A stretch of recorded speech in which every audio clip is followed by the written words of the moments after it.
take some notes and do some Q&A at the end. We can talk about what I'm presenting in this lesson, of course, as always, and also talk about maybe some situations with clients or people that you're working with or your own training. This may be the lesson where those thoughts come up the most. We're talking specifically about how to build the program and utilize it in a way that it works. So we'll present some different thoughts on that. And here we go. So with this overview tonight for me, what we're going to be doing is we're going to define those levels of ability.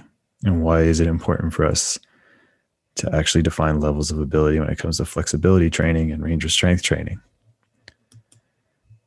We'll review the discussion of baselines that we want to look at for the training that we're building.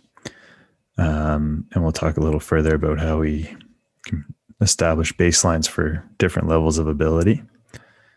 And within those two topics, we will talk about targets, measurable targets for people. That's the gray area between basic flexibility and range of strength. It's like how we give people measurable targets, things to work towards. So within that, we will review programming types, specifically 3 programming types that work very well for flexibility training and this range of strength systemized approach. And we'll, get into some discussion about that. And then we'll do some Q&A time at the end. So as we're going through this stuff, take some notes if you have questions, or if you want to drop some questions in the chat. And at the end there, we will go through, have a little discussion. So starting with levels of ability, and specifically, we'll start right at the beginning with beginners. And this is such an important attribute as a flexibility coach, in that people are going to come to us and not know what it is they want, or what they don't know what level of ability they are at. And we need to provide them with those answers. So knowing how to categorize someone when we start working with them is very helpful for them, because they'll know where they start and what where they're going. So that beginner level of ability is always going to be someone who has no previous exposure to range of strength. That is a good way to think about it, because the other situation that you may run into is an individual who has a high level of flexibility, a really high level of passive range of motion, but they've never actually been in an organized training program for it. They now need to build strength because one of their issues is that they have this passive range of motion that's causing them problems. Maybe it's someone who has a high level of strength, a big strength background, and they move pretty good, but they've never been introduced to this way of training. So we would still categorize them as beginners. So think of beginners as beginner level of ability, but also beginner mindset. And we can talk maybe more in the end on how you would approach someone who does have certain higher levels of ability, but they haven't been approached to the system. Maybe talk a bit more about those situations. But you'll be surprised to find that just organizing a range of strength session for someone who does have a lot of experience tends to still work really well. To be never trained like this, it takes time for them to adapt, but they'll probably progress quicker. That's more of what we'd like to think about there, is maybe we integrate some more intermediate things in there, but it's still beginner mindset approach. And they usually progress very quickly once they understand the system. They've had time to adapt to it. So within a beginner level of ability programming, usually we will start with a big focus on body weight static stretching and agonist activations. So within that, we're trying to establish understanding of what we want from those exercises. Again, the body weight static stretches are not just basic static stretches. It's the difference in knowing that when you get in a stretch position. So if I'm in a stretch position by resting my arm on the desk right now, It's a static stretch, passive, but it's when I start to move my body weight onto it, it becomes a body weight static stretch. So we want to identify the differences and basically establish that relationship, that they understand that this is different and this is what we're doing. Same with agonist activations. Getting someone to an end range to do an activation, it's very different. And we have to troubleshoot that at the start. And like, this is how I want the exercise done. And that's where you really put yourself in that role as a flexibility coach. And I don't know if some of you have done online flexibility coaching with people, but oftentimes you can send someone a video and you have to be very descriptive on what you want. If you just send someone a video, which I did at the start, I would just send someone a stretch video and I wasn't talking. And then I was thinking, okay, I'll coach them through it once they send me some feedback. And it just became like I had to reshoot video after video and just be very, very descriptive of what I want in a movement. Because when you look at a flexibility exercise being executed by someone, it's very hard to identify what it is you want from that movement.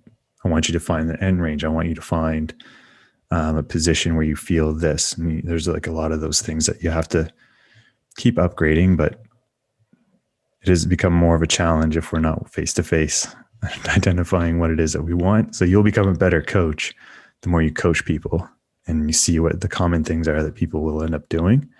And then you can upgrade how it is you teach that based on what you see. So beginner levels of ability, we will also be looking to introduce people to loading range and high intensity range as well.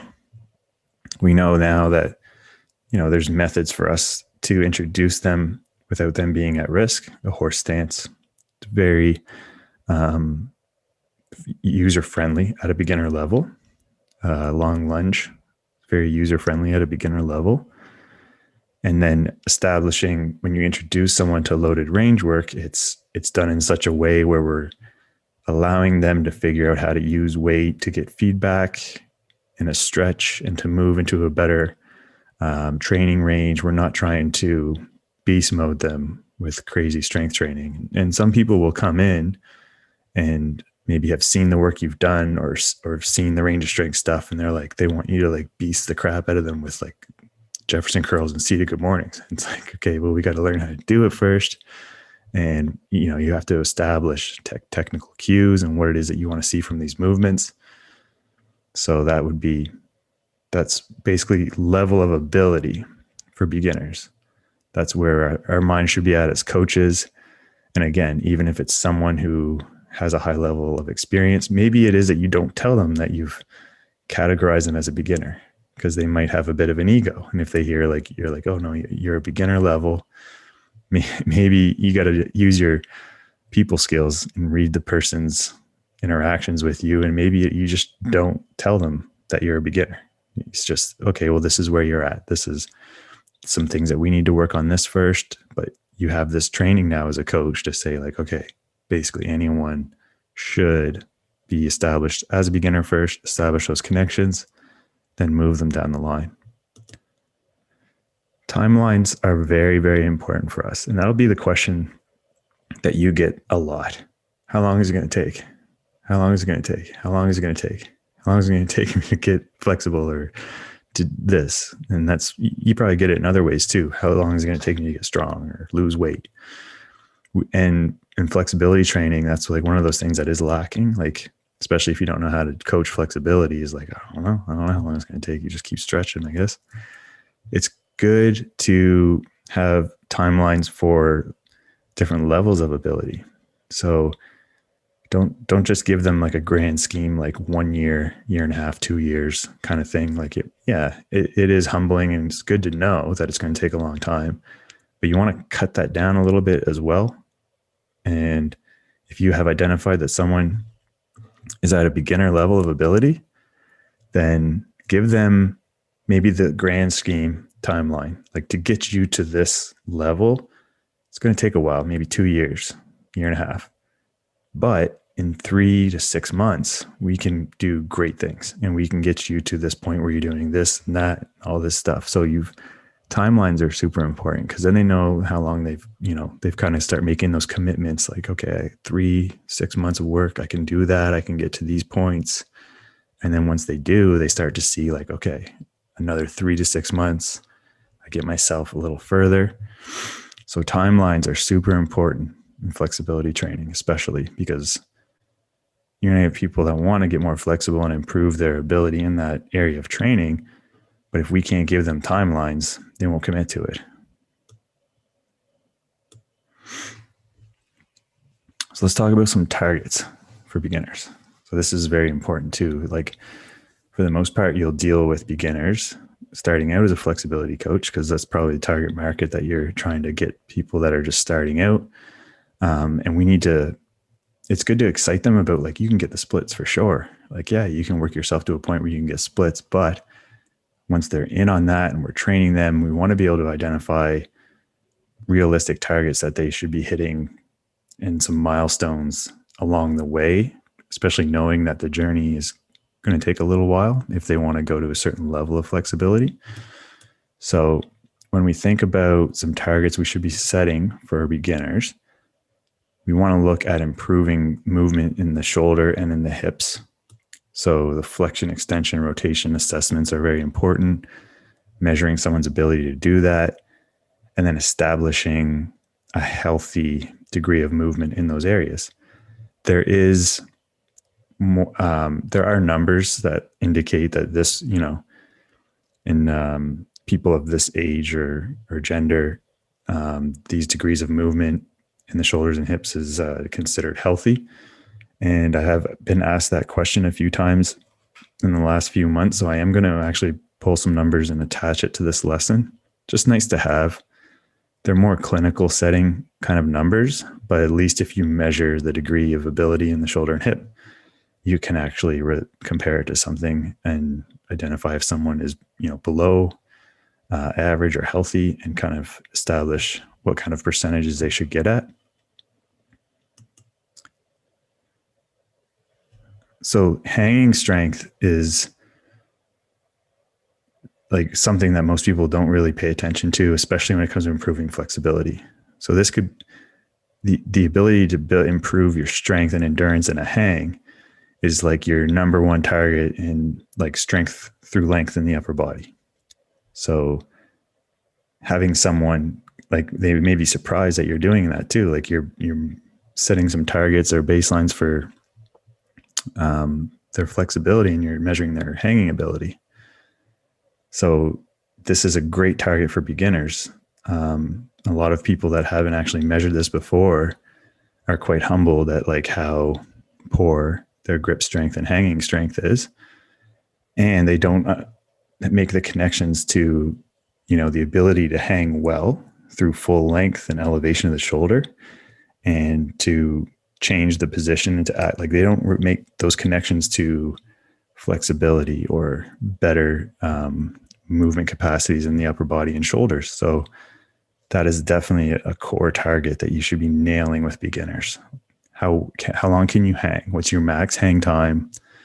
And then being able to identify, if they can only hang for 30 seconds, we got to get you to that 1 minute mark. Most healthy individuals should be able to hang for a minute. And you'd be surprised how many can't if they haven't done that before. Degrees of flexion at the knee.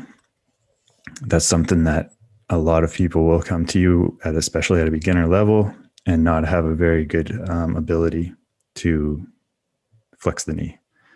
There's a lack of strength, lack of range there. With what we now know and how we've organized some of the exercises in range of strength and through the system, we have a very strong ability to improve knee flexion. So that should definitely be one that we want to measure. And we know that we're going to get someone to a higher degree of movement if we can improve knee flexion. The standing pike and the butterfly stretch are beautiful targets for beginners. So we have the tools to get someone palms of floor on a pike. And the butterfly stretch is very regressed groin flexibility training. So we're getting in a nice controlled seated position, and we can really measure the difference from start to finish. So like that's one that you could get started with someone, and the degree of movement or capacity there is like quite limited. And then even usually within a session, if you now know how to work your time under tension methods, your loading range, you don't always have to load that one right away. You can get them using their own assistance to do contract relax methods. That's a great one for beginners because it also gives them something to see right away. They can see like I'm improving on something right away. So the pike and the butterfly stretch, those are great targets for beginners at a lower level or starting out to really work towards. And then most of the time you're introducing them to high intensity isometric positions, such as the horse stance and the long lunge. And maybe as a beginner, the goal isn't to improve that shape, even though the shape will improve, but you'll improve their strength in that for sure, just with the ability for them to hold it for longer. We start loading those positions a little bit, like the horse stance. We start loading it. We can really establish some connections to like improving strength in those beginner high intensity range positions. So that's a little overview of the beginner. How we define the beginner, the mindset, and then also by ability, and then some targets that we should be establishing for them to work towards. Timelines. When we move into the intermediate level of ability, we will think of an intermediate individual as someone who has had now at least 3 to 6 months exposure to the range of strength training, the philosophies, the organization of it. Just that alone can move someone into an intermediate stage of training. They start to adapt to the frequencies and volumes that you've prescribed as a beginner. So maybe the program doesn't change much, but they've adapted. They're not getting as much DOMs between sessions. They're recovering quicker. So when we move someone into an intermediate category, we don't want to always think, oh, let's make it harder. Let's increase the intensity. Just a matter of changing up the frequency of training could have a huge difference. Manipulating the volume of the same workout a little bit. You don't need to change much. It's just those little things too that can make a huge difference, moving someone into a different level of ability.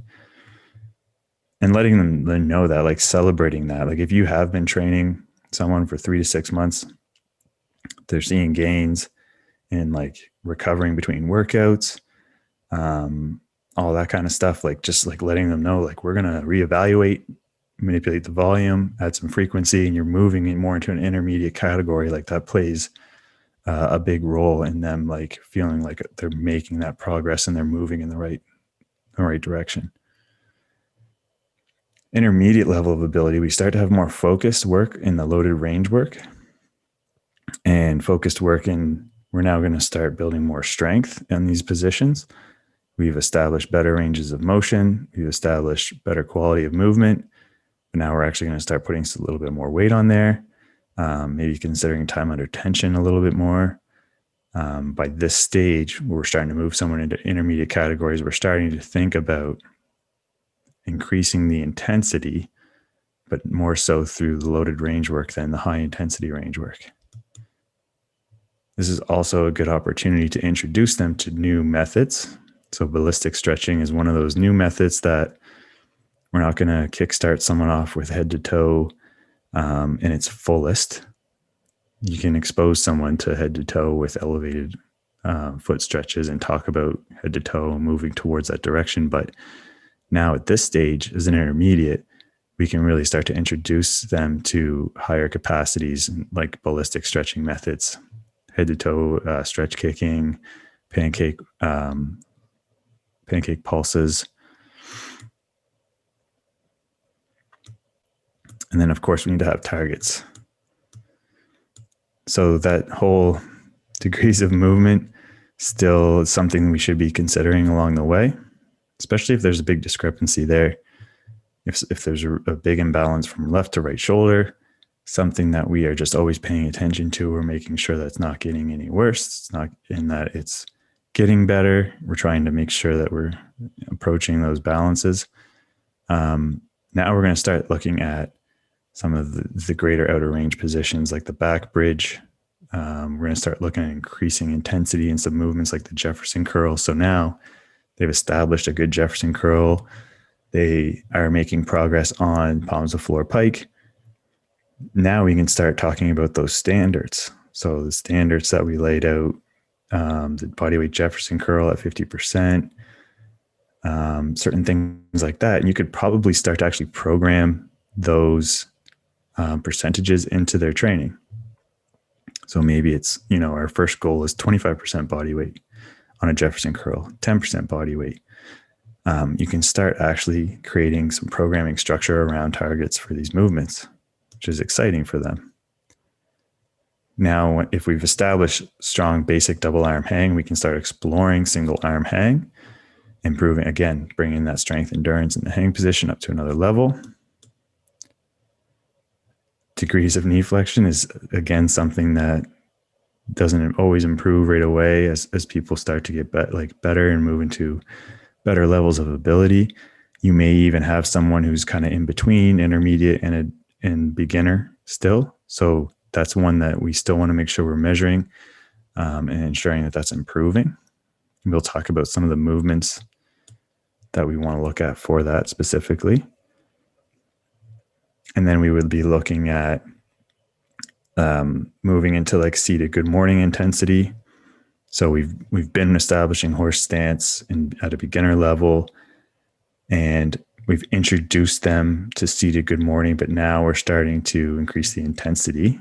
That's what we're thinking about. So the long lunge intensity can increase, but rather than increasing horse stance, because it's very shape specific, so it's not always easy to increase the intensity on a horse stance, to be honest.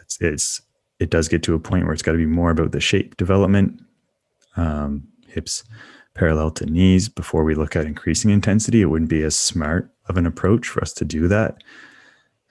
So by this stage, a seated good morning is usually a better one that we've been introducing them to, that we can start looking at increasing the intensity on, rather than a horse stance if the shape hasn't moved.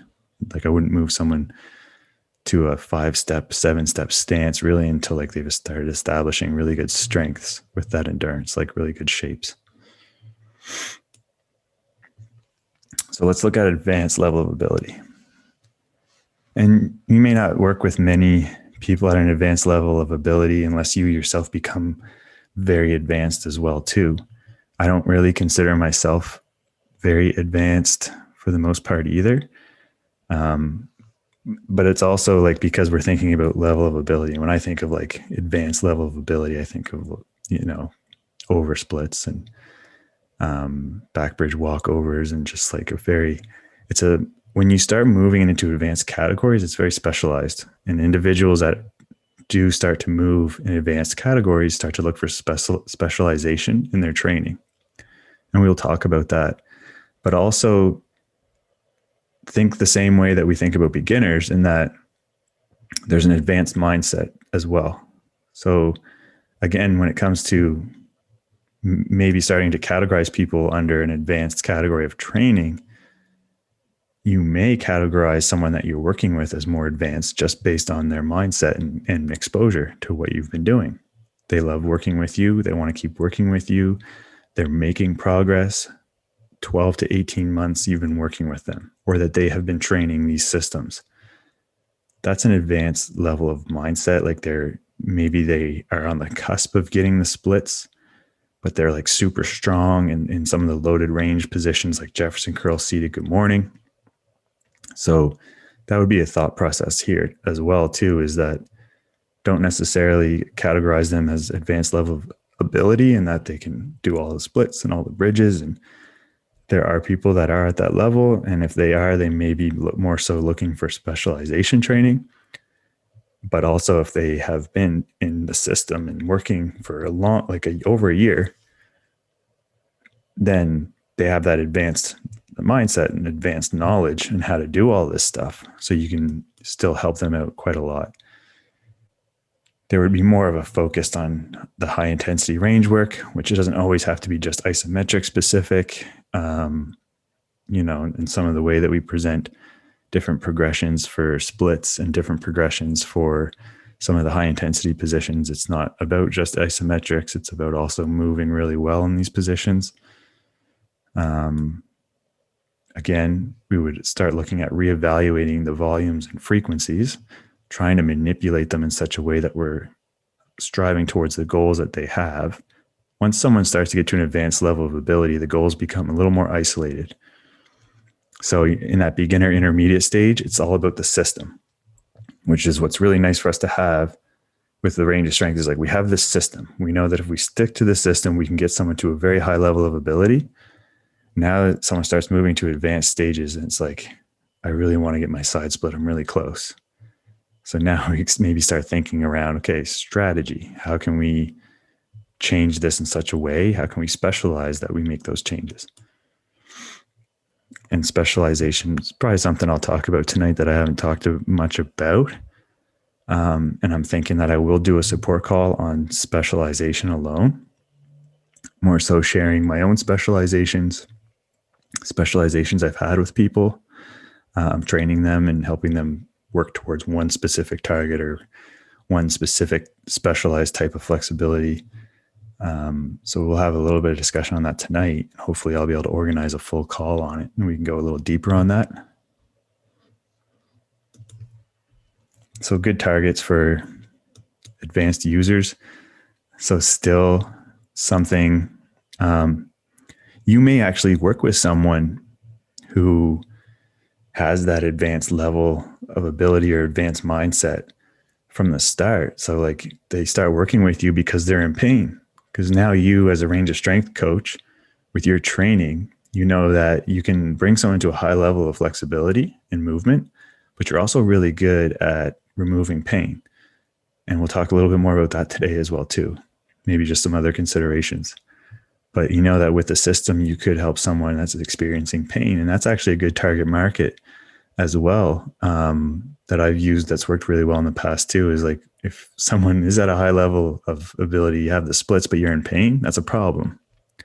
You shouldn't be able to do the splits and then be in pain at the same time. So oftentimes, and I think one of the case studies is presented this way. As you do get to the case study, we present a situation where someone's at a high level of ability, but they're in pain. And a lot of times with these individuals, they haven't actually identified some of these lower level targets. They just always shot for the stars. I want the splits. I'm going for the splits. It's like, well, you can't move your hips. You don't have any rotation in your hips. You don't have any flexion in your hips. So don't be intimidated by someone that's at an advanced level of ability.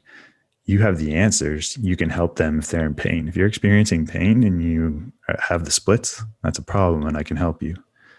So still, degrees of movement in the shoulders and hips is huge, and you know how to remove that or help that and make it better. And improving that with someone who already has a high level of ability is going to do wonders for them. Like they're going to probably go above and beyond what they were even at. We start to now look at going deeper with things like the back bridge. Now, you know, it does take a little while to establish that nice back bridge, and then someone at an advanced level may want to go harder with that. The L-sit, yeah, it's probably not advanced, but I would say that most advanced trainees in range of strength or flexibility in general, so a lot of times don't approach the L-sit or these static, like extreme inner range movements as well. Like they don't consider them as part of like the flexibility work, and it should be there. So I would say like the straddle L-sit should be there as well too, like at the advanced level. If you can do the splits but you're experiencing pain, you can't do a straddle L-sit, that's a problem. That's like a problem. Like you don't own your range. So there's some ideas here that, you know, the L-sit should be looked at, and just ensuring that we're establishing those connections with some of that extreme inner range work with someone at an advanced level. Else it can be introduced at a beginner level too, in some of the ways that we do it in the course. Head to toe becomes a focus. It's a good advanced target for someone, like really shooting for you. And a lot of people may come to you with those questions like, how do I get my head to toe?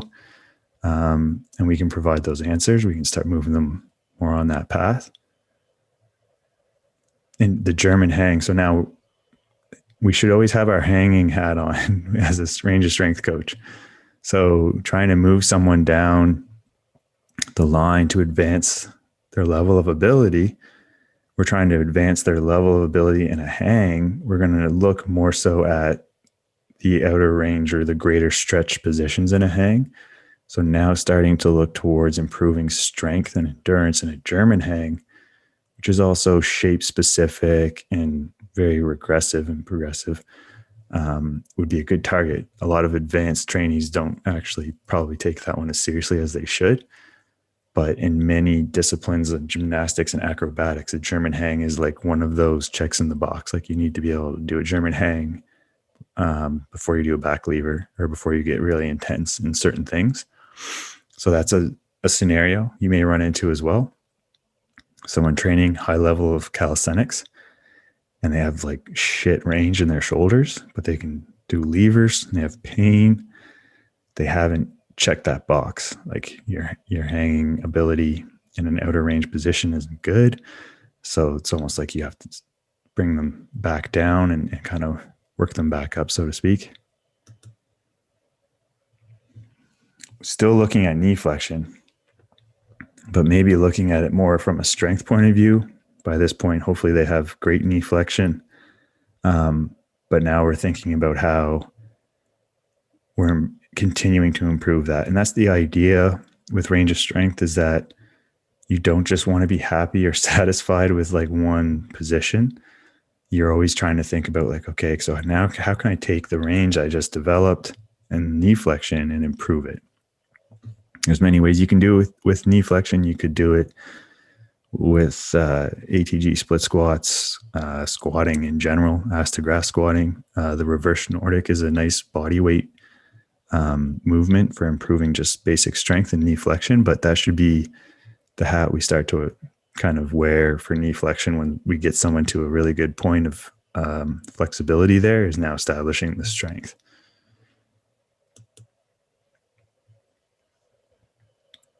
And then the splits, like advanced level trainees usually become very focused on splits. Where do we go next kind of thing? And I think anyone that we work with as flexibility coaches or that range of strength approach will be aspiring for the splits. It is one of those milestones. Like when it does come to flexibility training, like how can I obtain the splits? It's one of the most common questions, or one of the best ways that you can bring people to you is by saying that you can get someone to do the splits. So yeah, definitely at this stage, the splits are a huge target.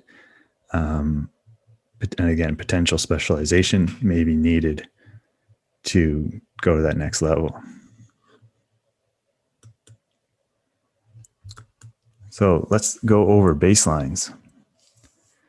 And there's really 4 big quadrants of the body that we look at in range of strength for improving flexibility. And they are, all encompassing of movement capacity. There could be, maybe focus in these 4 on wrist or elbow, but just looking at shoulder capacity, movement, and strength does cover off most of the upper body, lats, pecs, elbows, things like that. Neck isn't really there. It's something that we could go deeper on at some stage, especially if it's something specific. But for the sake of the system, these are the quadrants of the body that we focus on for the directions that we're going. Hamstrings, quad, ankle, hip, and groin. And when choosing how many baselines in total from these quadrants of the body, 8 to 10 is a good number. If you have identified level of ability, then 8 to 10 from a beginner level, 8 to 10 from intermediate level, 8 to 10 from advanced level. And we'll take a look at some of these baselines now for these areas of the body and like the ones that we could look at. If there's other ones that you can think of, take note of that. Like these are the ones that I've focused on for the sake of giving you the content and the information that is best used. So let's look at the shoulders. So you can take the baseline of just measuring flexion, extension, and rotation, and that's very easy to do. Standing position, raise your arms up straight, one arm and two arms. See how they work together in unison. Moving the arms behind the body, external rotation, internal rotation. Those are very easy baselines to grab from someone, and it gives you some information right away without putting them at risk of getting hurt. Like if I ask you to do dips and pull-ups and I haven't really seen your shoulders move, well, I'm kind of already setting you up for failure if your shoulders move like shit. So that is a really good baseline for beginners for sure. And I would say, again, you're going to categorize most people as beginners until you've set those expectations. Once you've worked with someone for a long time, you can advance the baselines. So hanging, we've already talked about, and we've talked about the beginner to advanced styles, of hanging. So you grab that as a baseline at a beginner level, intermediate to advanced level. How's your hang? Where's your hang? Is it getting better? Are we moving the hang up the scale? The back bridge and the German hang, they become nice assessments of the shoulders. The back bridge becomes more of an assessment of other parts of the body too, but it is very focused on the capacity of the shoulders to move through flexion and extension and in unison with the rest of the body. So it's kind of nice to see what happens to the shoulders when the rest of the body gets involved. And the presentation of these kind of are in order of beginner to advanced. I wouldn't do a German hang with a beginner, but maybe that becomes a baseline as we start getting more advanced. So for the hamstrings, so these are kind of like the best of the best. Keep it simple, so to speak, looking at the hamstrings. A supine leg lift, so we can look at the degrees of flexion. The supine leg lift test from the FMS screen. I don't know if you guys are familiar with that. It's a pretty basic movement screening process that gives you information about just like limb movement, degrees of movement in the body. That's a great test for a beginner. Again, not putting someone at risk. You can get an idea of how the hamstrings are working from a lying position. So you can also look at like how the hips are working, trunk strength, some of those other areas, and then the standing pike. So moving down the chain, the Jefferson curl becomes a little more advanced of a baseline for us to look at, and the head to toe becomes a more advanced baseline for us to look at. But these are good level, basic range of strength baselines for the hamstrings. So grabbing one or two of these to evaluate a client once you've established their level of ability. Looking at quad and ankle. So this is interesting because there's a ton of ankle work here. The split squat is basically the only one, and the rest are very quad dominant. I have fixed a lot of ankles by fixing the quads and the hips and the areas surrounding the ankles. Ankles are very basic. Teach someone to contract and stretch and relax, but 95% of the time they have shit quads and shit knees, and that's why they have shit ankle mobility. So if we can attack that first, you can almost always fix someone's ankle mobility by fixing their quad stretch and then developing their strength through the quads. A perfect example of that very commonly in powerlifting settings, when I've worked with powerlifters who are squatting 400 plus pounds, low bar, powerlifting type squats. Anytime we have moved someone in that, experiencing knee pain, complaining about their ankles into a cyclist squat, they get crushed with 200 pounds. Very common scenario for me in working in those powerlifting settings and dealing with these powerlifters who struggle with knee pain and ankle pain. And it isn't so much so that their ankle mobility, we've done some ankle tests, the ankle range is fine, but the quads are super, super weak. They never use the quads. And because of that, knee flexion is terrible. So this is often the case with a lot of individuals. We can fix the ankles if we can fix the quads. So there's a lot of ankle work here. The split squat does give you that nice assessment of their dorsiflexion range. There are a lot of preparatory range exercises in the course that address the ankles and the feet, which is important for us to address. But in establishing baselines, quad ankle specific baselines that are going to give us a big picture and allow us to, we're talking about making progress here, getting results.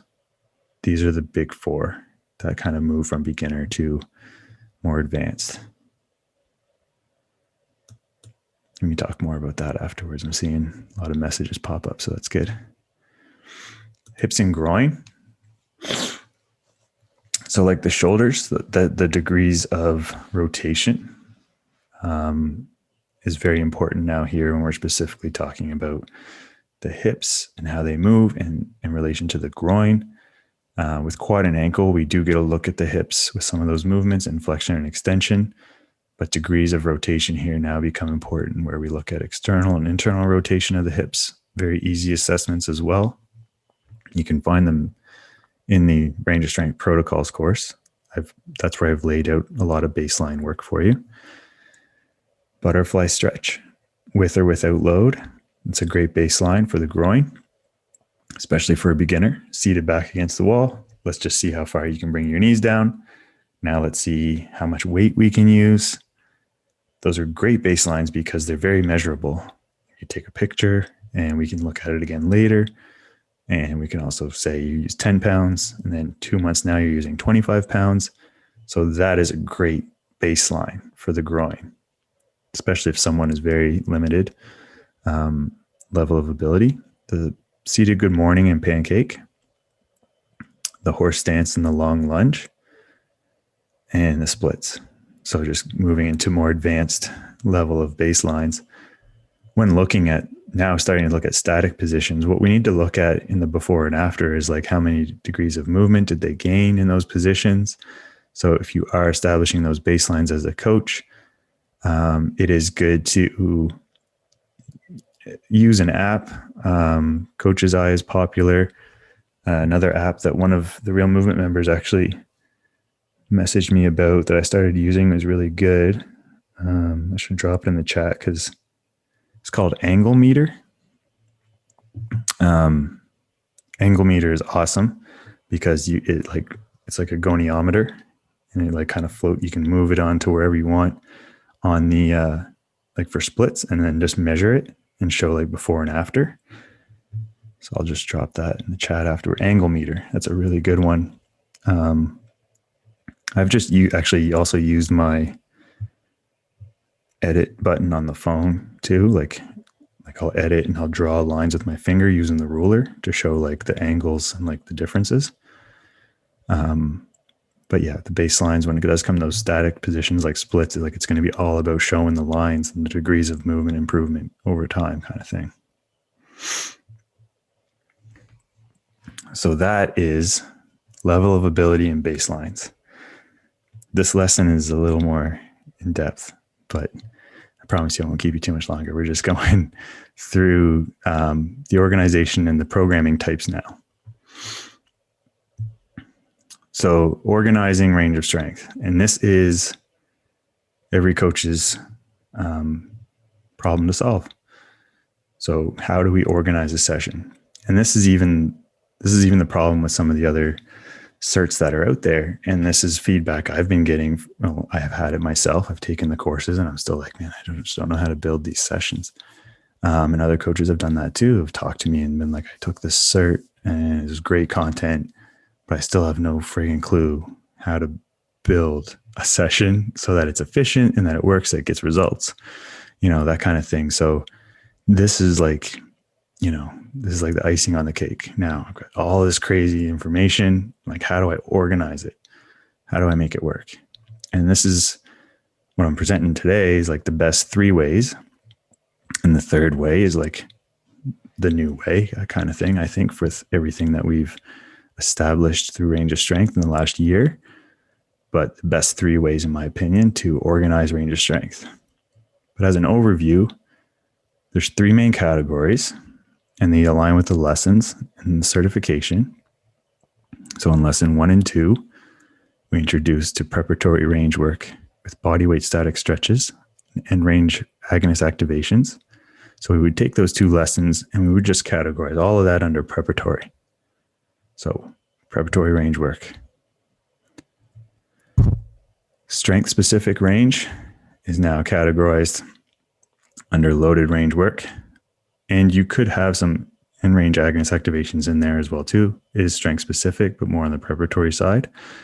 But strength specific work is very focused on now loaded range exercises and loading flexibility movements. Specific range work is the most specific to the position. So high intensity range, ballistic stretching, specific to the big positions, the splits, the bridge, head to toe, even hanging. German hang, I would put under specific range. One arm hang would be more strength. Preparatory would be like a double arm hang. So still, like, that's with this thought and this systemization, you should be thinking about how you categorize most training like that. And most training systems are categorized that way in like preparatory work, strength work, specific work. You could think about like an athletic session being categorized somewhat this way. Specific work would be like your skill, your sport. Strength work to get strong, preparatory work to work out some of the imbalances or little details. But very much we can organize range of strength this way. And this is how we organize it for the course. So let's look at preparatory range. The intent here is to prepare the body to warm up GPP, so that general physical preparation work. That's something that's used in basic strength and conditioning. So we're doing GPP, we're establishing some conditioning before we get started. Preparatory range work does that for the more intense stuff. It establishes that general preparedness. And you're doing that as you're coaching, right? This is how I want you to stretch. This is how I want you to do this exercise. Preparatory range work is the work that can be done daily as well too. So we can start to prescribe people preparatory range work on a more regular basis. So days between high intensity sessions, we can give them more to work on.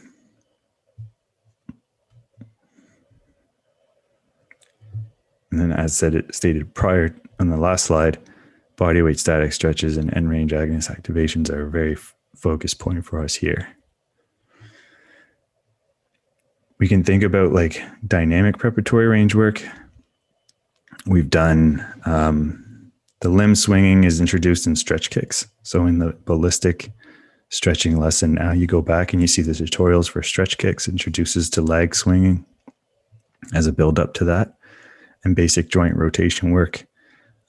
We could categorize that under preparatory range work as well.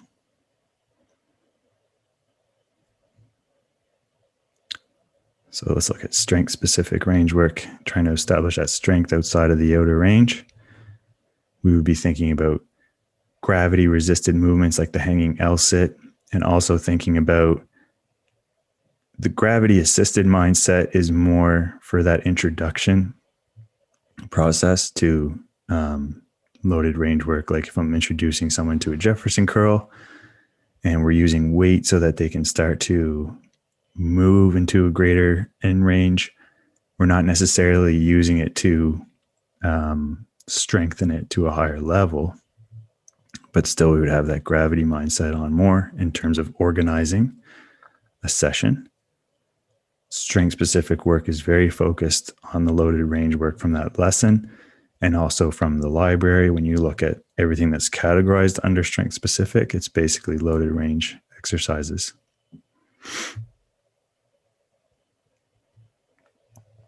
So with our specific range work now, I'm looking to improve range of strength through the greatest outer range. It's high intensity range specific. Ballistic stretching is built in. And this is the greatest way we're improving the operating range. So we want to get people to this point. We want to get people to this point where they have a focus on specific range work because it's the most maintainable form of flexibility. It provides the greatest improvements in passive range of motion, cold flexibility. When we get someone to a point where specific range work becomes a focus, we don't have to do as much. And that's really the point of this, is to say, like, once you get there, you don't have to do as much to get there. When you improve your flexibility to a certain point, like the splits or whatever, it doesn't take much to maintain that. So this is kind of the areas that we do want to get to for that reason.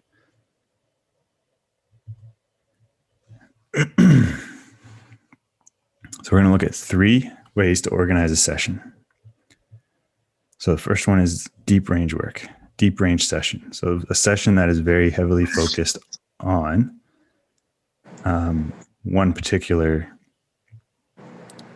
thing for flexibility.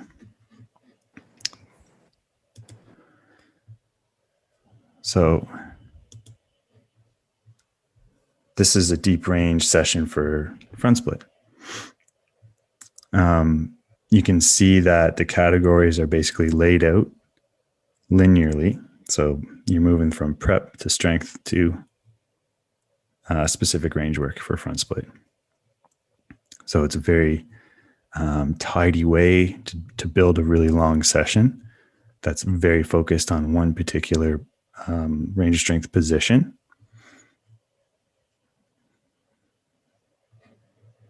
This works well.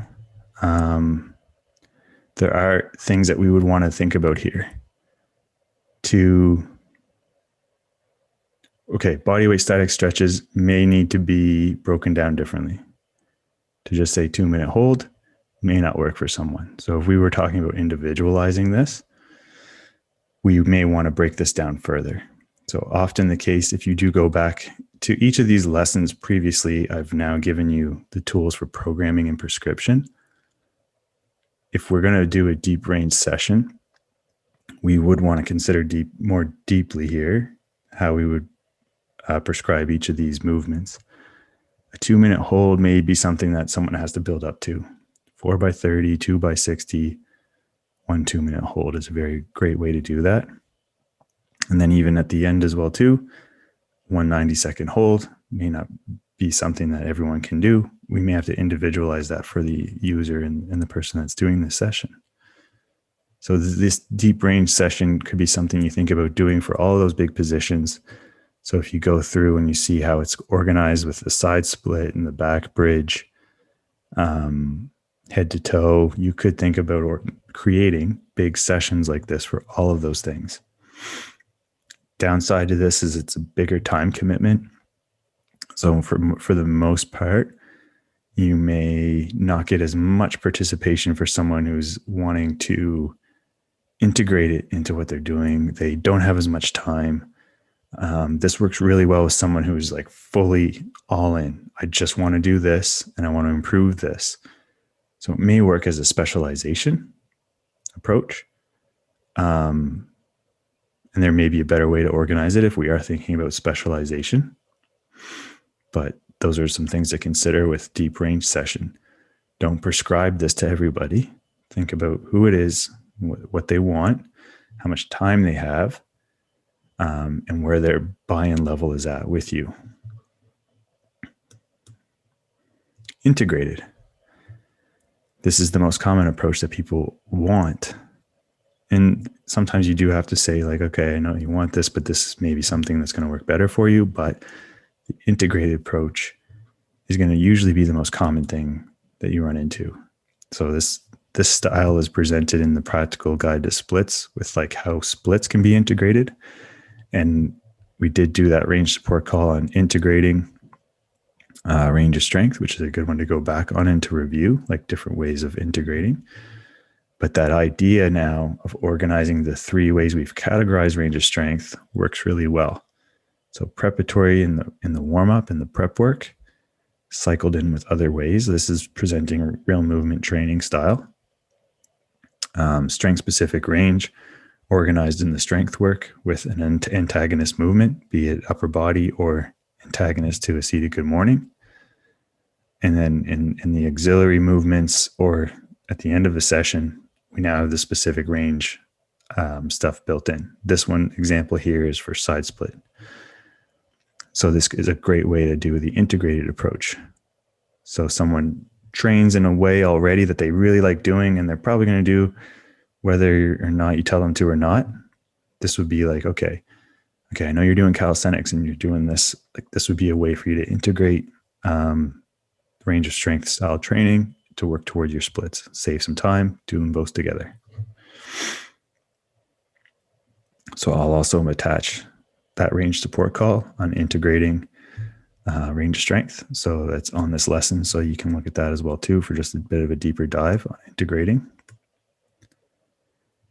And then the third one that's been presented in the last 6 months through the range of strength protocols course is the range of strength protocols. So you can go to that course and you can get a really clear outline of how to build protocols, how to do it for level of ability, how to predict the volumes, how to really just make clean, clear-cut sessions that are a bit easier to follow, more time efficient. They really do come from the success that was had with the sprint, but in knowing that, okay, the sprint is a great thing. This is a great way to do flexibility training. Again, those sprint workouts is a presentation of an idea that those workouts may not be great, the best thing for everybody. So range of strength protocols gives you that deeper dive into how you would build protocols for individuals based on what they can do and how you organize it kind of that way so that you can still have that. I can build a sprint style program or something that is more protocol, circuit based, time efficient, and breed those great results, but actually have it more built specifically for an individual. So it's 3 sessions. The volume you pick is predicted on level of ability, which that's what it should be for any program that you build. The type of volume that you determine that they should be doing, specific to what they can do and demonstrate. And those 3 sessions are focused around those big 6 movements. So when you go to the course that outlines all of those things, the sessions are built around those 3 categories: preparatory, strength, and specific. 2 to 4 movements are selected from preparatory. 1 to 2 are selected from strength and specific. So that would depend on level of ability. I would probably have like 4 for a beginner, 1 strength, 1 specific, 2 for intermediate, 2 or 3 preparatory, and then maybe 2 strength, 1 specific for an intermediate, and so on. Range of strength protocols is how I train, to be honest. Right now, like that's basically what I do, the 3 sessions a week. I organize protocols for those things, try to maintain them as best as I can while I'm doing other things. The flow of the session. So now what we're thinking about doing, and this has been presented by other coaches before, like as like a mobility flow kind of idea. And it's a good idea, but there's never really a target or something that's like you're working towards. It's like, here's a cool flow, try it. It's like, okay, well, what's the end point? Like how, like, when should I do this? How often should I do it? And what's it fixing? The idea with the protocols is that you're building a flow style session that's addressing something specifically or working towards something specifically.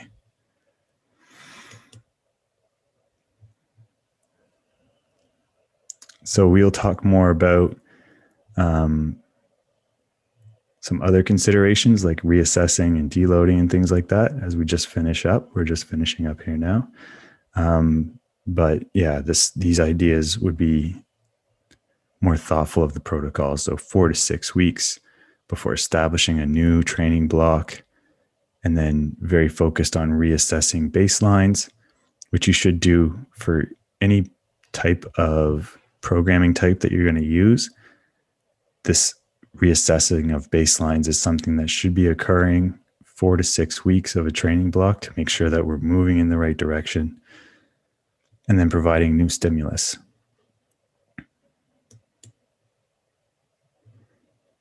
So a little overview of deload and recovery. So this is something that is not considered in flexibility training. Why do we need to deload and recover? Flexibility training is just low level intensity.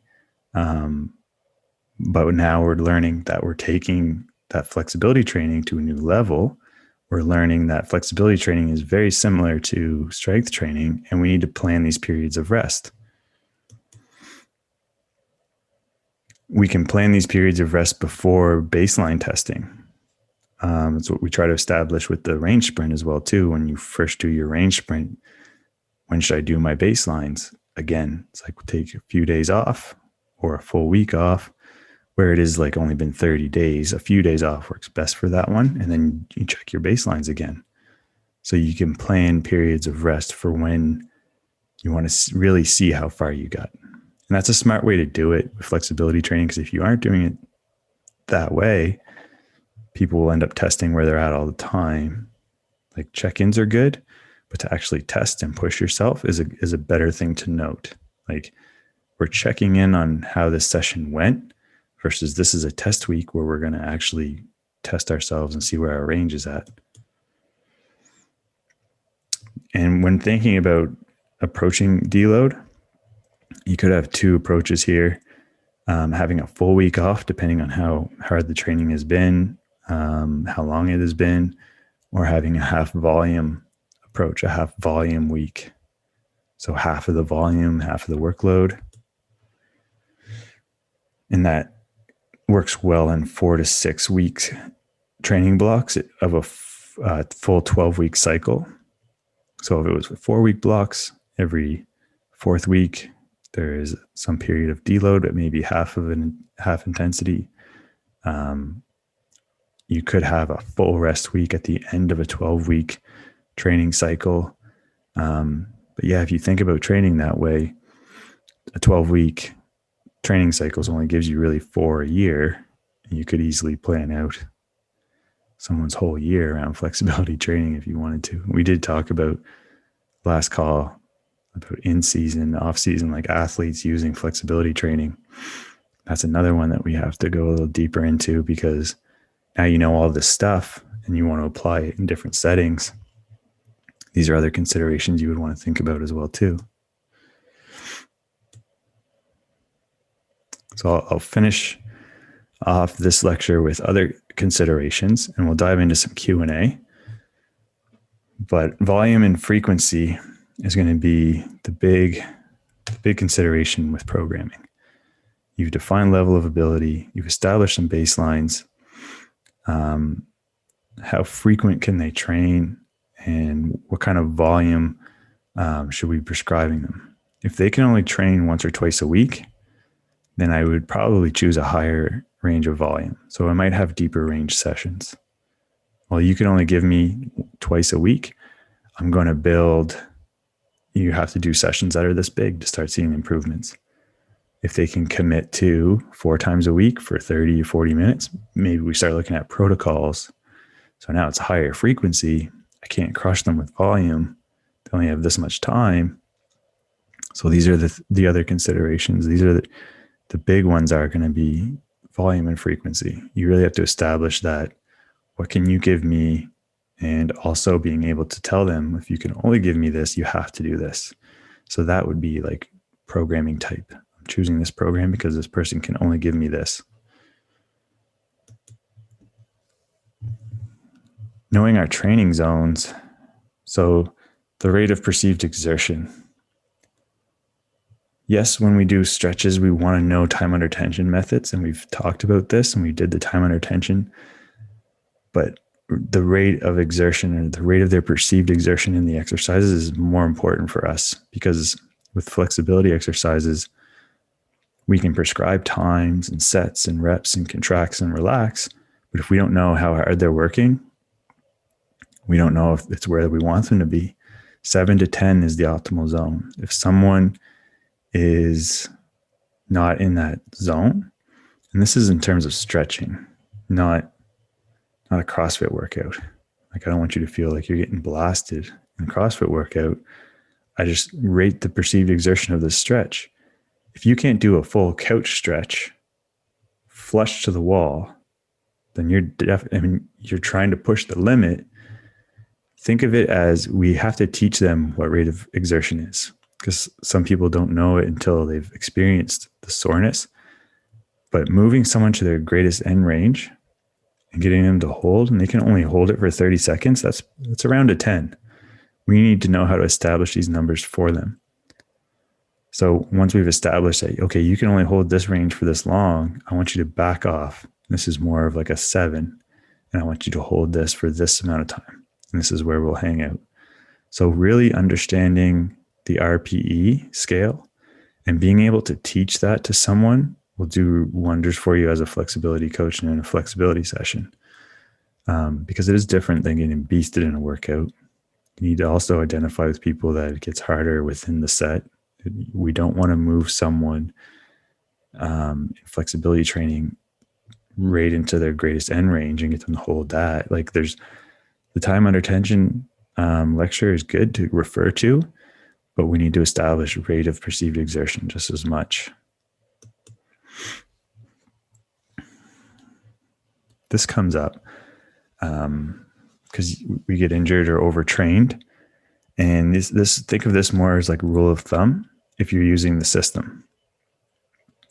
So your first step, if you're using the system and then an injury occurs, or a flare up or strain or something, the first thought shouldn't be to abandon ship.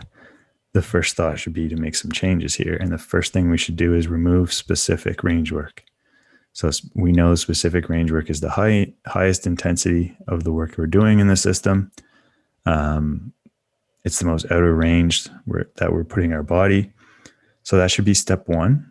If there's a strain or something, overuse occurs, look at the workout, remove specific, bring it back to a focused preparatory range and strength range kind of routine, and think about maybe being more about, healing that part of the body. Or obviously we're not training in pain. So we're trying to now establish a range of strength routine that is focused in preparatory and strength-based work. And we're trying not to be in pain. So we're trying to, again, apply these rules, training zones, RPEs, intensity levels. But that's like just a rule of thumb that I've used for a long time. I get overuse injuries myself sometimes, like if I'm training through to get to a new milestone or whatever. I've been there, and that's always step one. Just remove specific range work, focus it back to preparatory strength-based work. It doesn't matter what your level of ability is. That should be the first move that you, as a range of strength coach, establish for someone. Don't abandon ship. Just manipulate the system, scale it back.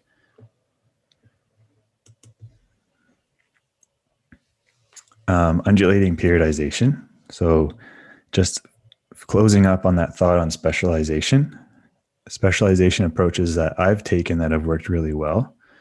I've done specialization programs that haven't worked really well. Kind of messed me up, to be honest. And I've taken those lessons though, and just applied them in different ways. And the undulating periodization approach with specialization works really well. And I haven't gone deep enough into that yet. And I think I will on a call, maybe around splits, because that's how I've used it and had a lot of success. But undulating would be like multiple sessions through a week that move through different intensities. So you have a higher intensity session, a moderate intensity session, and a low intensity session all in 1 week. Very common in strength training programming. When you start getting to certain stages of advancement, we look at increasing the sessions, but we manipulate the intensity of sessions more frequently. So these are just other considerations that you should starting to think about more. It's always nice to have those rules of thumb, like what kind of training zone should they be in, 7 to 10. Work them from 7 to 10 over time in a program or a training cycle. Frequency and volume is now determined by level of ability, time commitment. And then from there, you can choose a programming type, deep range, integrated range strength protocols.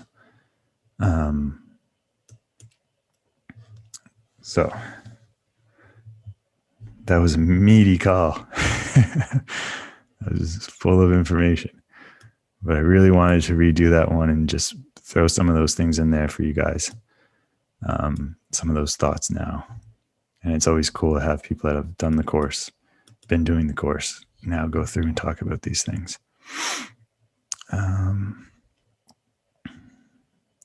So Luke was talking about the neck. I did put together like just the series of neck work for working on wrestler's bridge. There's also, I have just like the basic neck stretches. I think that is on the Range Strength library of exercises. Like neck work is very specific or easy in that it could just be like, working our lateral stretch, our flexion and extension with the same kind of time under tension and contraction relax method. So you can think about like just building a protocol for the neck. So maybe not like a neck program, but maybe go to the protocols course and look at, I don't have a neck protocol there, but I do have a wrist one. And, same thought might be there as well too, is that I do like that idea of selecting a preparatory exercise, a strength exercise, and a specific exercise and building a bit of a circuit. That worked really well on some of the wrist protocols that I've used. So if I were to think about that for neck, I may now use maybe wrestler's bridge is like the specific, and then maybe some weighted neck movements for strength work, and then some static stretching for the neck. So, I can already imagine like if you asked me to build you a neck protocol, Luke, I would use like that kind of thought process and establish like a bit of a circuit around the neck. So yeah, like go check out the protocols course again and maybe think about, I put some of those lower level protocols in there for like wrist and elbow and stuff, just so you can get a feel for like how you can do kind of like specialized little protocols like that. Wade. Yeah, same thing, Wade. Yeah, I'll definitely do that and take a look, Lucas. Thank you, man. Yeah.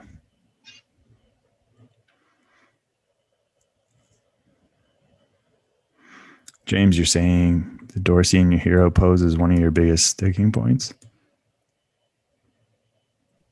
Yeah, I corrected it. I meant plantar.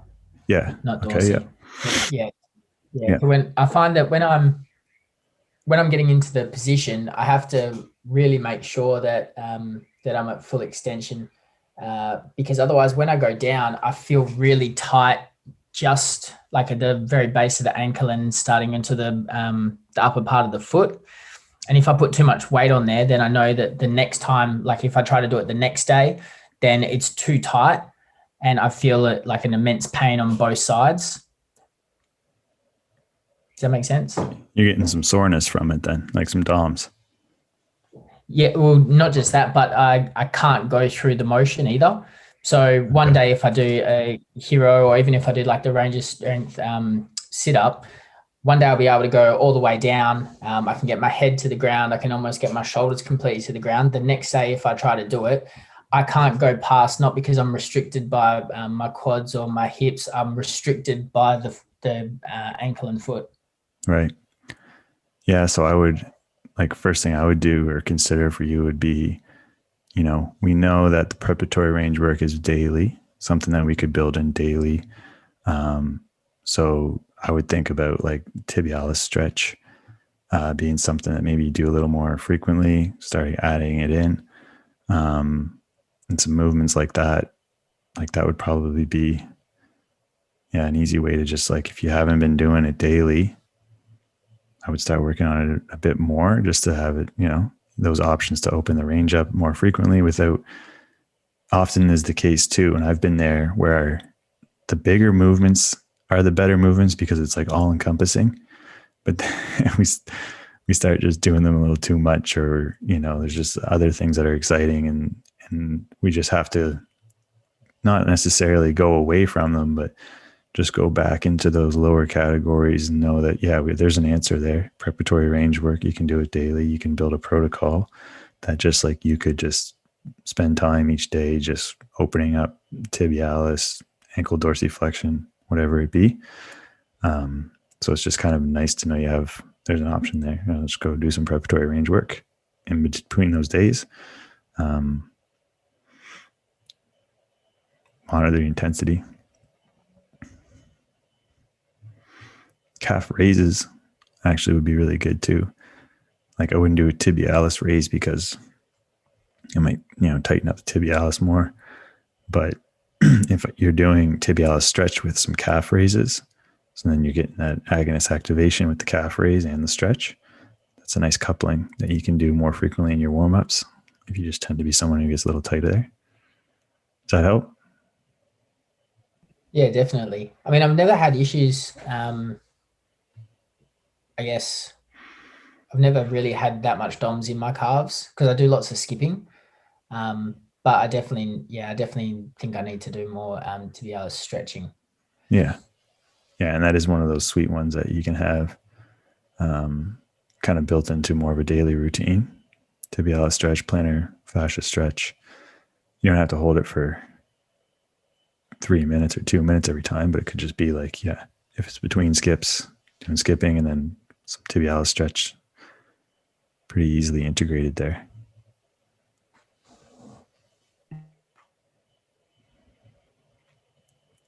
You guys are asking about the gravity book, Overcoming Gravity. Is that the one you're thinking of? Steve Lowe. Is that the one you're thinking of, Michael? The gymnastics one? Yeah.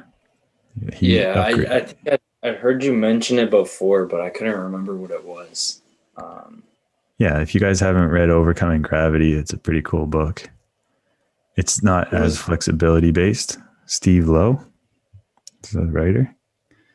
He's actually a younger dude too. He just kind of he taught gymnastics, and really, I feel like he jumped on the hype of gymnastics when it started becoming really trendy, and he knew all this stuff, and he presented that book, and it was really hype.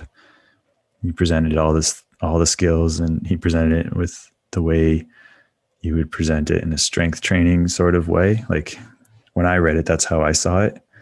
I was reading Overcoming Gravity, and I was crazy pumped about a planche now. And I was like, man, I'm thinking about a planche the same way I was thinking about a bench press, and really started to make those connections. So it was a cool book. And he talks a lot about programming in that book too.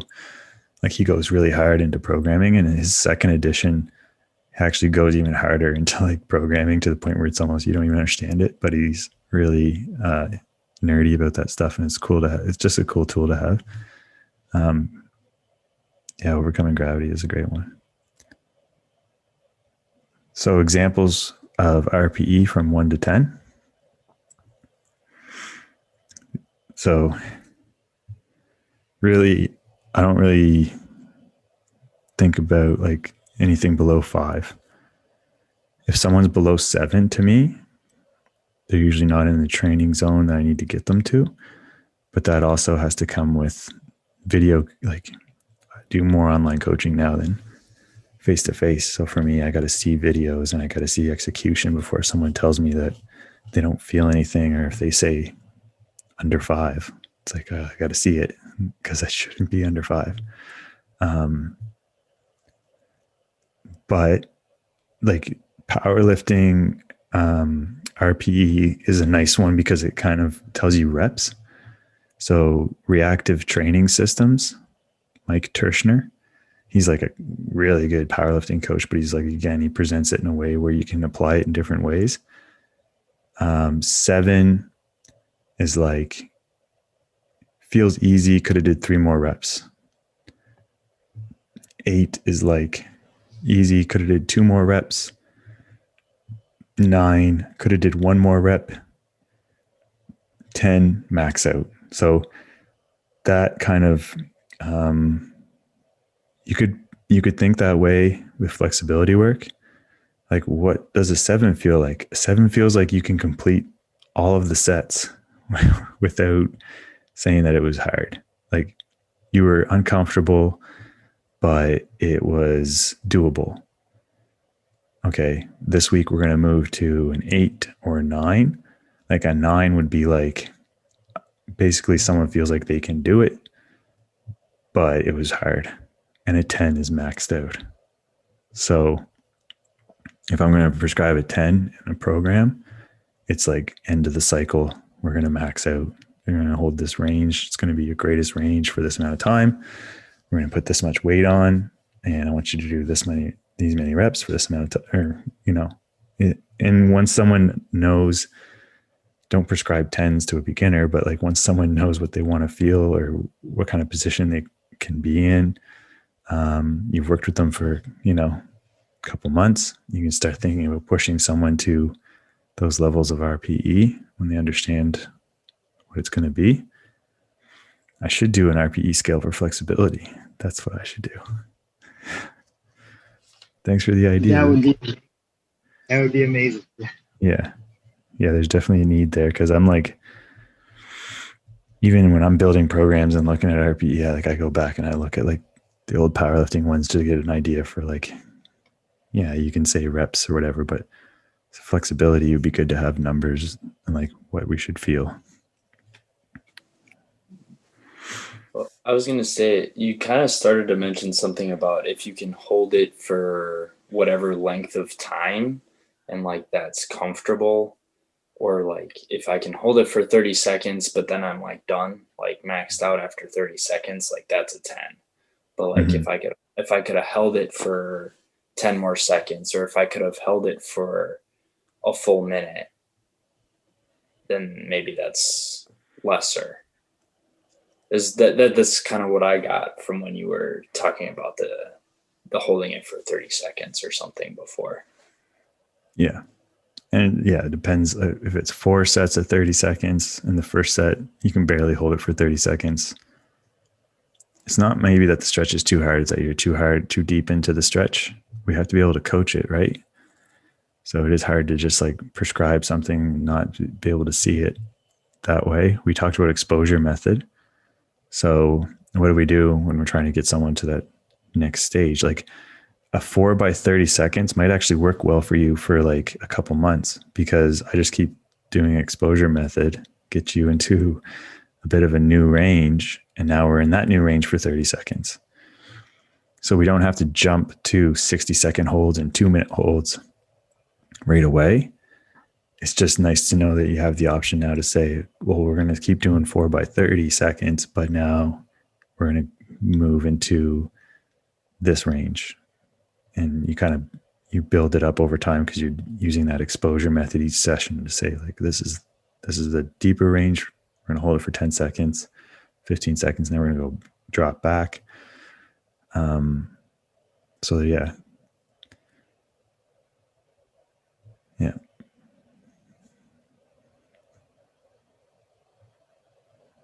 It's good to have options.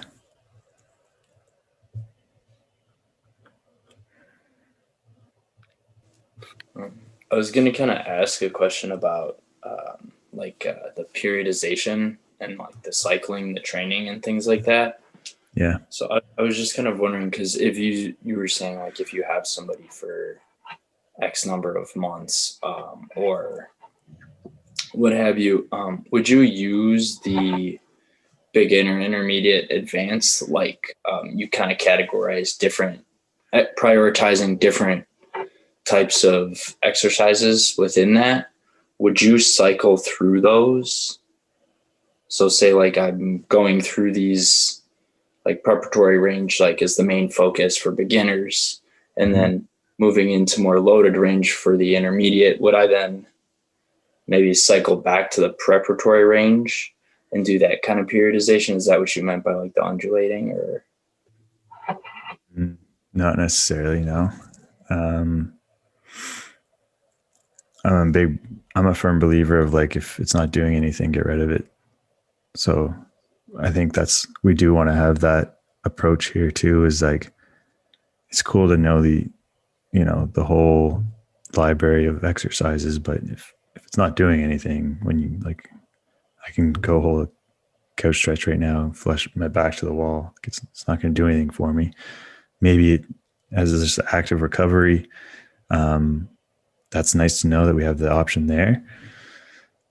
But yeah, I wouldn't, if I was taking an undulated approach to it, and it was specialization, the specialization is that I still want to be, if it's split focused, like side split, for example, I'm still going to be in a side split each session. So the intensity, it's a lighter intensity, but it's still specific. I guess that would be how I would want you to think about it, is that specialization is very specific to one goal or maybe a couple specific goals, but the workouts would be specific range based, but it's just wave loaded and like higher volume, lighter volume, medium volume, however you want to organize it, so to speak, right? So it still would be very traditional to like how undulating periodization is prescribed for like a squat, for example. Like this type of squat, this much of a squat, that much of a squat, be kind of the same. Side split, this type of side split, that side split, this side split. So I would probably mix it up though. Side split push-ups, isometric side splits, horse stance, you know what I mean? Like that would be more of the approach there. Not so much to cycle back through preparatory work. Okay, so cycling and undulating more like intensity and volume. Yeah. Just like going back to the basic stretches and things like that. Like you still use like the body weight statics and things, but based on their ability level, they should have like the other focuses are going to be more relative to like what's going to benefit them in the long run, right? Yep. Like what they want. Like if you guys want to become those type of coaches, you could. Like if you want to be a coach that writes splits programs and high level flexibility programs, like Emmett Lewis is kind of like that kind of coach, hand balancing and high level flexibility. Like that's what you see him for. So there's a lot of specialization in his coaching. So, very specific to flexibility.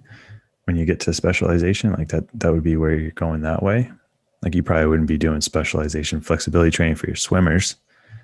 No, that's why I'm like thinking about being like, okay, like with athletes, with where they're at, based on whatever their goals are versus like other athletes. So like if you're working like, say if you were working in like a college or a high school and you're working with everybody, say from like the football team to the soccer team to the swim team to like a POMS or like cheer squad, like those are obviously different levels of physical ability. So like their periodization might look different for each one of those groups in regards to flexibility training. But like, I'm not going to take the people that can do the splits and things like the POMS and cheer kids and do like remedial, like hip capsule stretch to open them up for their front split work kind of thing. Yeah. Like if they can drop down the front split, no problem. Right. Right. But I would still go back to that for like the soccer players and the football players and whatever. So the thing about athletes that you'd want to consider the most as a flexibility coach is that you're trying to improve their flexibility and make sure you maintain it. So that would be the big hat to wear there would be like off season, trying to get some improvements. To what extent? Like, you know, we have those milestones set up in certain ways. Like, again, I've said that the coaching standards for this course are very obtainable standards for athletes for 2. But then in season is like kind of bare minimum to maintain the flexibility they have gained, kind of thing.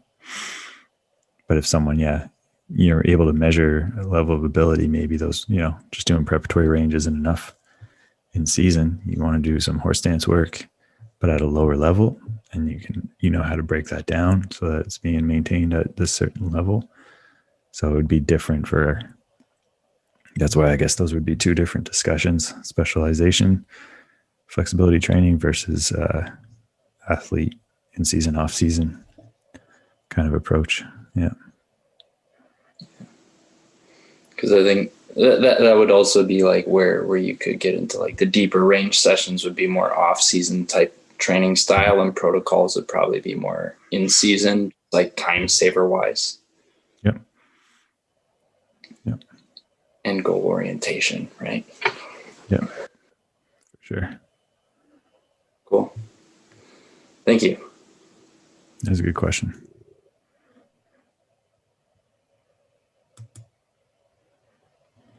Any other thoughts there, guys? It could be your own training as well, too. This would be a time to ask as well. Or if you're working with someone right now, you're thinking about progressing, periodizing, selection of the program. I've got a question. Mm-hmm. When would you move up in weight as opposed to moving into a deeper range? So say, for instance, like with a Jefferson curl or something like that, would say, for instance, if they've already got their wrists to their toes, would you want them to be increasing the weight that they're doing on that, or would you look to get go deeper into the range? I would increase the weight. Yeah. Okay. Only because, wrist to toe is deep enough for it to do its job. And we're probably at that point thinking more about going towards the way it's set up in range of strength is like now the Jefferson curl is more pike specific, and our pike specific pathway is to head to toe. So I'm not going to probably waste time on trying to get your Jefferson curl deeper. I would try to improve the strength, make sure you're hitting that 50%, and then start to move you towards more specific range work and introduce you to ballistic stretching, move you down that pathway with your hamstrings. And is there any other exercise that you'd go the other way? You'd want to look for a deeper range, or is it just if you've hit a certain standard that you want to increase the weight? Yeah, we're talking weight. I'm just trying to think. Like horse stance. Horse stance is a tricky one because people get excited. But horse stance is about shape. So we want to make sure that they're establishing that shape and getting stronger there before we're pushing the intensity. So again, hips parallel to knees, building the capacity there, and then moving to the next stage. You could do some exposure method stuff, with 5-step stance. And you would be adding weight there for just like feedback and trying to get them moving through a better range stronger. But yeah, no, I don't think there's a movement that we're going to be looking to go deeper with weight. Same thing with seated good morning.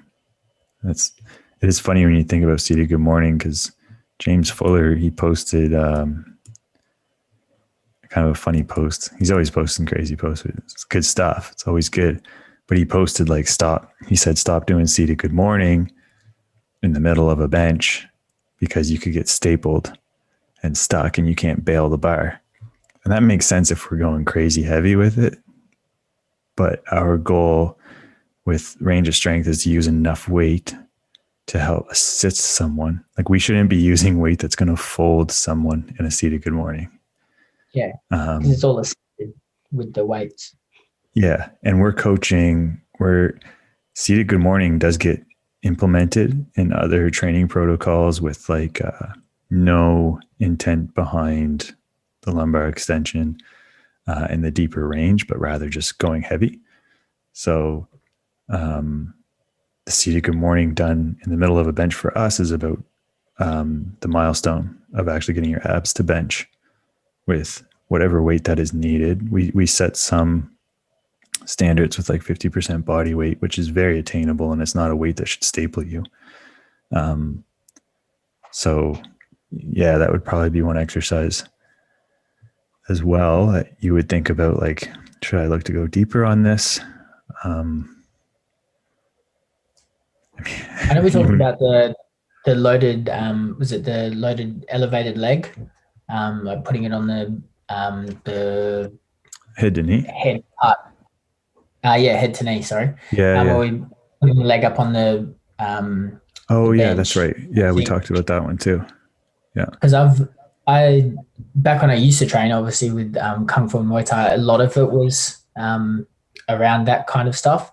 And so I can do it on top of the head of the bench. But then if I go onto like an assisted chin machine where the pad is higher, I can do the same motion on that. But am I better off to do it just at the head height and increase the weight? Or am I better off to increase the actual angle of the leg? That one is more of like learning the movement of head to toe, like getting some strength through the hamstrings, learning lumbar flexion. Hip height is a good enough height there. If we're going to start building head to toe from a hip height, that's just a totally kind of specialization approach. But the intent of that movement in how it's put into helping you build your head to toe is to strengthen the hamstrings, to teach lumbar flexion in head to toe movement. So it's like a really good at just like building this foundation around the head to toe hamstring stretch. So yeah, those numbers haven't been established yet really for that. But with those kind of movements, if you go through the standards course, even with what you know now, James, you could probably come up with the standards for that, right? Like you could probably say 25% body weight for 5 reps is smart, right? So, yeah. You know, like at the end of the day, our goal is to not necessarily put limits on things, but to know when is this exercise enough to take me to this next point. And it is nice to test out our ability and movements. So, yeah. Does that help? Yeah, definitely. Just something that I've been thinking about, like, you know, because some of the exercises have a standard for a weight, but then it's like, I guess you addressed it when we're talking about the head to knee. It's you're not trying to increase the range, because then you're going away from the specific intent for the motion. The hamstring. Because you're not trying you're not trying to be able to get into a front split standing up using that motion. You're trying to get into the pike. Yeah. Or the head. Yeah. But there are no limits, and maybe that becomes, and I've seen people do extreme things like that. It's just, you know, establishing the exercise for its purpose, and then, you know, going on to the next thing. Like, get your head to toe first before thinking about putting your leg up higher. Getting there, I'm getting there. Yeah. But yeah. Oh, actually, I've got one more question. Sorry, I'm taking over this chat. No, that's great. When I've had a mental blank. Shit. I had a really good question as well. I'll get back to you in a second. Oh, actually, now I remember. With doing things like the front splits, and you're like, say for instance, with a check-in and stuff like that, and you're getting into that position, and you say to use the supports or the yoga blocks or whatever to balance, when would you move someone from, if they're not completely into a front split, when would you get them to start testing their strength in holding the lowest position as opposed to, taking the hands away from the blocks? Yeah, so that's a good question, because the check-ins, when you see how I've done programs, the check-ins are all meant to be just a passive check-in. So that's why there's a lot of focus around set yourself up so that it's very passive and it's not high intensity. So it's just like, I just had a crazy mobility session, stretch session. I have this new range. Let's check it out passively. So it's very low intensity. So we try to set the position up for its lowest intensity, but also for us to be able to see that there's a new range there. And then I would think about taking a high intensity range movement and periodizing it over time. So in the example in this lesson, we talked about the test week. Building someone up to doing that in a test week might be a good strategy there. So if it's a long lunge, we're going to hold your greatest long lunge for 10 seconds at the end of this phase. So let's make sure we establish a good 30-second hold. And we know that in our passive check-ins, that we're coaching you through what it should feel like to actually hold this next range. So it would be like test week, or over time, like within a training cycle, have someone, slowly move the rate of perceived exertion to hold this at a higher level, kind of thing. Oh, yeah. Yeah.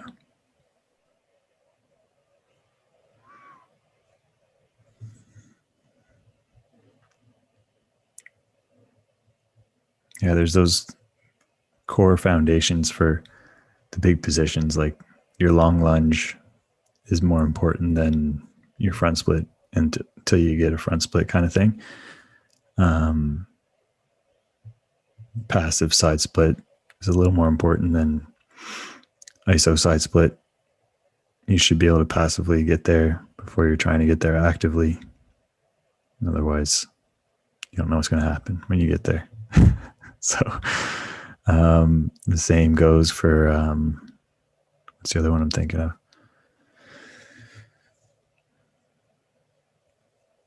Yeah.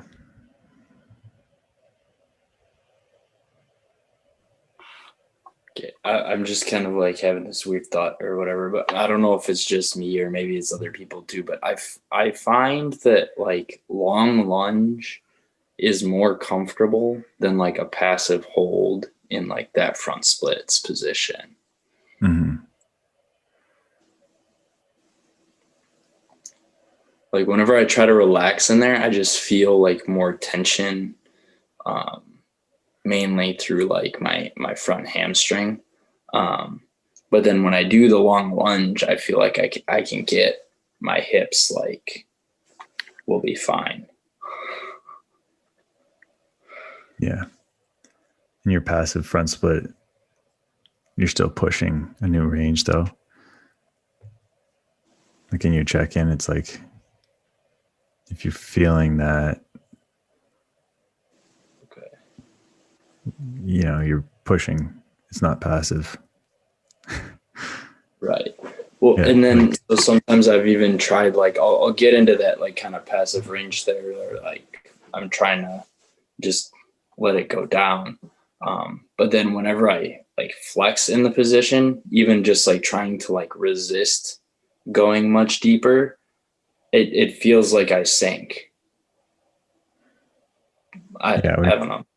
Like, we may just have to get you more settled into a passive front split position more frequently, or like not frequently, like the volume of it needs to go up, because there's something about a passive stretch, about holding it for longer periods of time, is that you do get deeper into the stretch.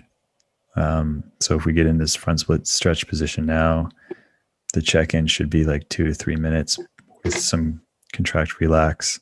Sometimes it takes 60 seconds to even feel a passive stretch, right? Like in that 60 seconds holding in a position where you're outside of the threshold. Okay. So below threshold, hold it for 60 seconds, some contract, relax, then go deeper.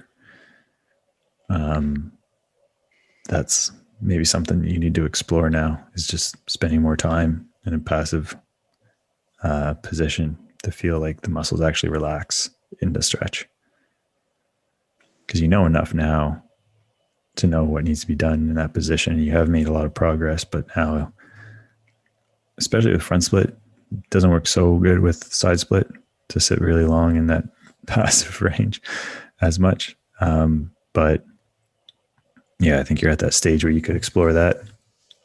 So good, easy protocol, 60-second passive hold out below threshold, 5 to 10-second ramping contractions for 3 sets on and off. So, I mean, that's going to give you another 30 seconds into the stretch, and then you relax for another 30 seconds to 60 seconds. So 2.5 minutes, probably 3 minutes into the stretch, like you'll notice quite a difference. Contrast breathing is very important at that stage. Deep breathing. Like we got to be considering those things. So these are probably just, again, you're actually at a point where you need some specialization, like you are. So yeah, I'm just thinking about your positions and progress. So some things need to change and go outside the box. The squats and splits program now too. I think you just put me on that. So I was just kind of looking at, I think it's like on Tuesday I have like the front split specific work. So I was just thinking like, okay, like on that day, I'll just, maybe it says however long to be in the front split. And then I'll just add in like those contract, relax, and then a little bit longer time in that position then. Yep. Try that out in the first session, because you might be able to do that twice a week with like where you're at. You could definitely probably do that 2 sessions a week, and with front split, contract, relax, 3-minute hold, make a lot of progress. But try it out next session and let me know how that goes. Okay. Thanks. Yep. All right, guys, I think that's good. We're almost hitting 2 hours here. I gotta jump off. Part of that's my fault too, because I knew this was going to be a long overview. But any questions from this lesson, I'll post this up on the cert, and I'm going to reorganize that programming lesson so that some of those other support calls that I did about integrating, and it's all in that one spot for you. So you'll just see it right there. And then if you need anything answered, just drop me a message. We'll get it done. Thanks for jumping on, guys. Yeah, have a good week.